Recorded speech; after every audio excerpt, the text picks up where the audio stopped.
O Brasil vai sediar a Copa do Mundo e eu não tô falando só do futebol masculino. Pra você que não sabe, em 2027 o Brasil vai sediar a Copa do Mundo de futebol feminino. Mas o questionamento que eu quero fazer é: o futebol feminino brasileiro tá pronto pra isso? Será que não falta estrutura, mais investimento? Essa será a primeira vez na história que o torneio acontece na América do Sul. Os estádios já estão confirmados, o governo tá se movimentando, a FIFA tá animada, só que a realidade é que a gente não sabe aonde isso vai dar. Vai ter público ou vai ser simplesmente um monte de cadeiras vazias? Eu vou te contar o porquê pode ou não dar certo essa Copa do Mundo de futebol feminino. Roda a vinheta, vamos pro vídeo.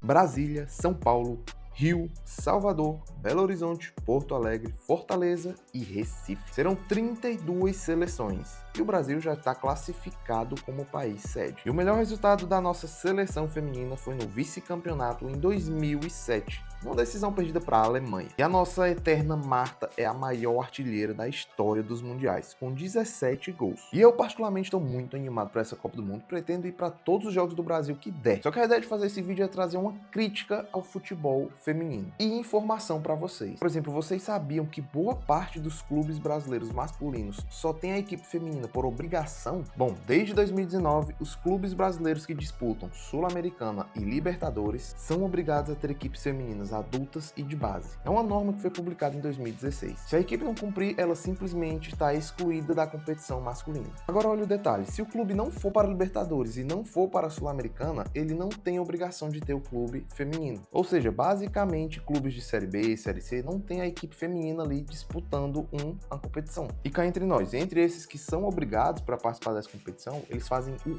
mínimo. Podemos pegar o caso mais emblemático recentemente, foi o próprio Mirassol, uma equipe de empresários na Série A pela primeira vez, participando da sua primeira Libertadores e quase que não participa, por conta dessa obrigatoriedade de ter que ter o futebol feminino. Tudo só foi resolvido praticamente na última semana. Eles foram atrás de tentar terceirizar a equipe feminina, mas no fim das contas eles decidiram criar mesmo do zero a equipe do Mirassol. O fato é que para muitos clubes brasileiros, o futebol feminino é um peso, é um fardo a ser carregado e não um investimento. E aí, se tem uma coisa que a gente pode entrar na questão aqui, é do dinheiro. É uma coisa que o futebol feminino precisa, é de investimento, só que não chega. Para que vocês tenham ideia, o Corinthians, o maior clube de futebol feminino brasileiro, já enfrentou atrasos de premiações de Paulistão, Libertadores. A dívida só foi quitada quase um ano depois. E olha que teve atleta que teve que colocar o clube na justiça, e não foi só uma, duas, foram cerca de 5, 6 atletas. Então você imagina, o Corinthians que tem a maior e melhor equipe feminina nessa situação. Outro ponto que a gente tem que ser dito é que parece que as equipes femininas não têm um caixa próprio para a equipe feminina. É tudo misturado com o masculino, cara. Isso é bizarro. Isso que a gente também pode falar aqui da questão do patrocinador. Muitas vezes o patrocinador do feminino é uma extensão do masculino. É uma obrigatoriedade contratual. Cara, isso é bizarro. Não é um patrocínio que acredita no futebol feminino. E os problemas são vários, pessoal. A gente tem aí diversas reportagens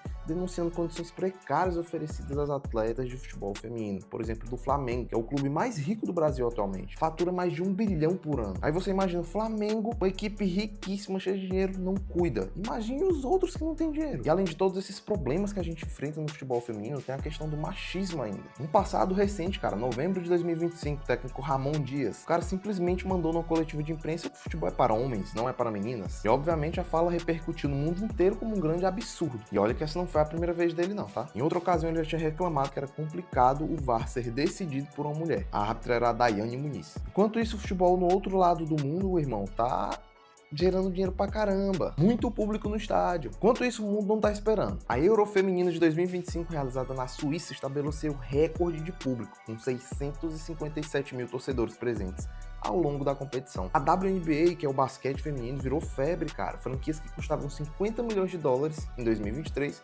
saltaram para 250 milhões em 2025. O esporte feminino ele é um mercado em explosão no mundo todo. E o Brasil, que é um país que ama futebol, ama esporte, tá atrasado para isso, cara. Como é que pode? Nós que somos um país tão diversificado, cara, abraçamos tantas causas, porra, União, Brasil, tá ligado? Por que a gente não abraça o futebol feminino, cara? É uma Copa que vai estar acontecendo aqui no Brasil. O fato é que essa mudança não vai depender só da gente, tem que começar pela gente. Para que o governo, o CBF, as instituições consigam trazer investimento pro futebol feminino, cara. Ter um projeto de independência, tá ligado? Não ser uma extensão do masculino. Ter seu próprio patrocinador, sua própria estrutura, poder formar técnicas, árbitras, gestoras. E eu acredito que essa Copa Feminina de 2027 pode ser um grande divisor de águas, cara. Mostrar que a gente tem público, que a gente tem interesse interesse nisso. O Corinthians, por exemplo, é um clube que prova que funciona, cara. O Corinthians consegue botar 30, 40 mil por jogo em um jogo de futebol feminino. O Cruzeiro também é um time que coloca ali 5, 10, 15, 20 mil pessoas. Flamengo é outra equipe que também consegue colocar bons números, 20, 25 mil. Então você que tava pensando, que não sabia que ia rolar essa Copa do Mundo aqui no Brasil, cara, corre atrás do teu ingresso, chama tua família, amigo, chama a galera toda, velho. Bora dar essa força pro futebol feminino, que, cara, é uma oportunidade que muitos países gostariam de ter. Eu queria saber de você, o que você acha que é preciso para que o futebol feminino evolua mais? Você acha que tem alguma coisa que eu deixei de falar? Tem algum ponto que você queria melhorar? Coloca nos comentários que a gente vai debatendo aí ao longo do tempo. E não deixe de comprar seu ingresso na Copa do Mundo, tanto no masculino quanto no feminino. E eu espero que vocês tenham gostado do vídeo, não esquece de deixar o like, se inscrever, compartilhar o vídeo, que é muito importante. Eu vejo vocês no próximo sábado.